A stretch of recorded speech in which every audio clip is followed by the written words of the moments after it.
Assalamualaikum warahmatullahi wabarakatuh. Apa kabar kalian semua? Apa kabar kalian semua? Ibu harap kalian sehat dan selalu dalam lindungan Allah Subhanahu wa taala. Kalian pasti banyak kecewa karena kita harus belajar online lagi.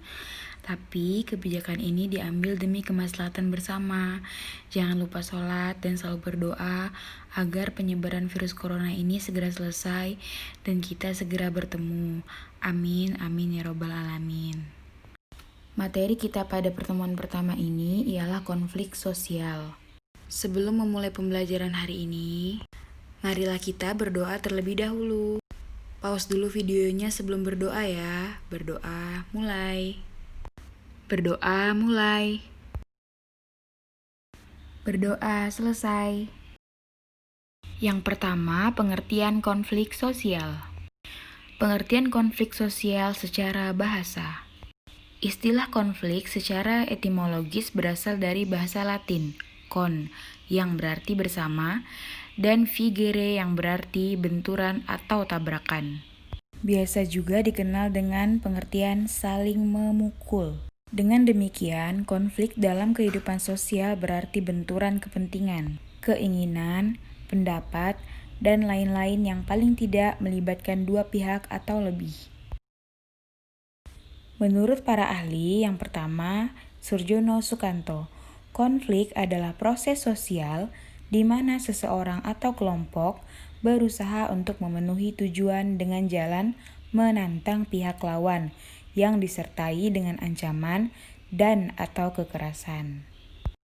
Yang kedua, menurut Aryono Suyono, menurutnya konflik adalah proses atau keadaan di mana dua belah pihak berusaha menggagalkan tercapainya tujuan masing-masing, disebabkan adanya perbedaan pendapat, nilai-nilai, ataupun tuntutan dari masing-masing pihak. Yang ketiga, menurut Robert M.Z. Lawang, pengertian konflik menurutnya adalah perjuangan memperoleh status nilai kekuasaan di mana tujuan mereka yang berkonflik tidak hanya memperoleh keuntungan, tetapi juga menundukkan saingannya. Dari ketiga pendapat di atas dapat disimpulkan bahwa konflik merupakan cara yang dilakukan seseorang. Konflik merupakan proses sosial yang melibatkan dua pihak atau lebih untuk mencapai tujuannya masing-masing dengan cara menjatuhkan pihak lawannya. Selanjutnya, faktor penyebab konflik. Yang pertama, perbedaan pandangan hidup atau prinsip.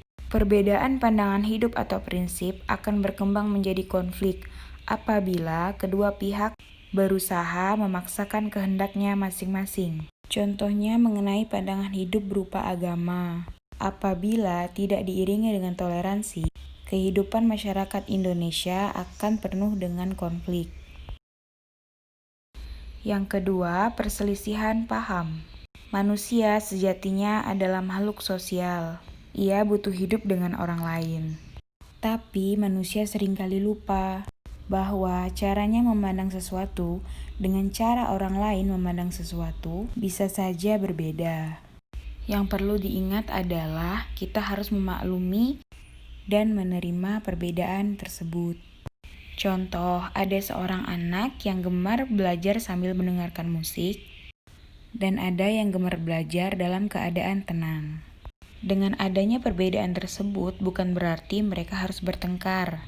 Jalannya adalah mereka lebih baik tidak belajar di lokasi yang sama. Yang ketiga, adanya benturan kepentingan terhadap suatu objek yang sama. Contoh, suatu komunitas ingin melakukan bakti sosial. Menurut suatu pihak, dokumentasi itu penting agar orang-orang yang ikut berdonasi tahu kemana uangnya disalurkan. Tetapi menurut pihak yang satunya, hal tersebut terkesan tidak sopan kepada orang yang diberi bantuan. Sehingga terjadi perdebatan sengit antara pihak yang ingin mendokumentasikan dan pihak yang tidak ingin. Mungkin maksud pihak yang ingin mendokumentasikan baik, agar orang-orang termotivasi untuk memberi bantuan. Tapi apabila terlalu gempar diposting, niatnya akan menjadi berbeda. Dan pihak ini bisa saja teridentifikasi sebagai orang yang ria atau ingin menunjukkan orang lain bahwa ia sedang melakukan bakti sosial. Yang jelas, perbedaan kepentingan terhadap suatu objek yang sama biasanya tidak diketahui secara terang-terangan, karena hal ini berdasarkan niat masing-masing pihak. Keempat, adanya perbedaan sistem nilai dan norma. Misalnya, warga negara Indonesia yang terbiasa buang sampah sembarangan, kemudian pergi ke Jerman dan tidak mengetahui bahwa orang yang membuang sampah sembarangan akan didenda. Hal tersebut bisa saja mengakibatkan konflik ketika orang Indonesia tadi tidak mau membayar denda karena merasa itu adalah hal yang biasa di negaranya. Yang terakhir, adanya perbedaan kepentingan politik. Banyak orang-orang yang ingin menduduki suatu jabatan karena ingin membantu rakyat dan menyampaikan aspirasi rakyat. Tapi seringkali yang terpilih adalah orang-orang yang bertujuan ingin mencari kekayaan di dalamnya. Selanjutnya, teori-teori penyebab konflik. Yang pertama, teori hubungan masyarakat.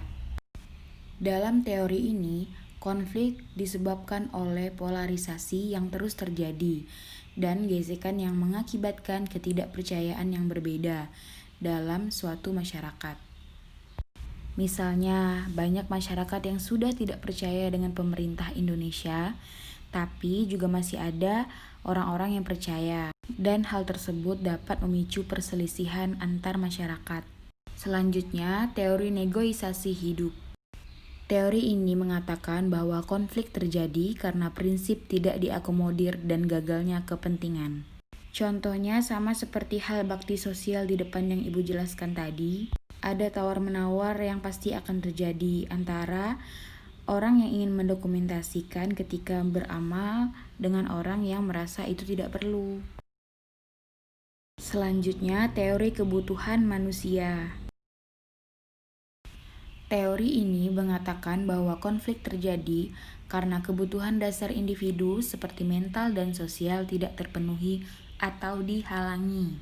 Contoh kecil, anak yang dilarang keluar sama sekali akan protes kepada orang tuanya karena ia merasa keluar dengan teman-teman juga merupakan suatu kebutuhan selama tidak berlebihan. Selanjutnya, teori identitas yang berkaitan dengan stereotip.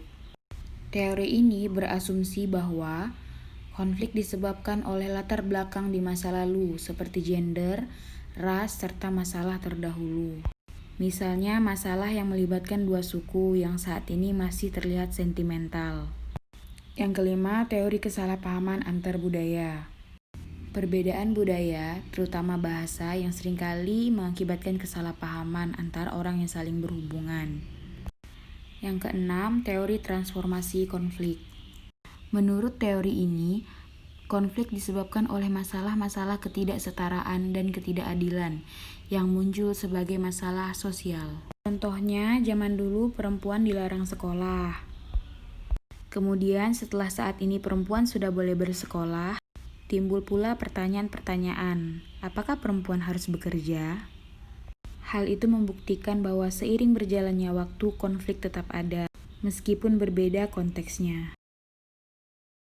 Sekian pembelajaran hari ini. Jika ada yang belum jelas, kalian boleh bertanya di jam operasional sekolah kepada ibu.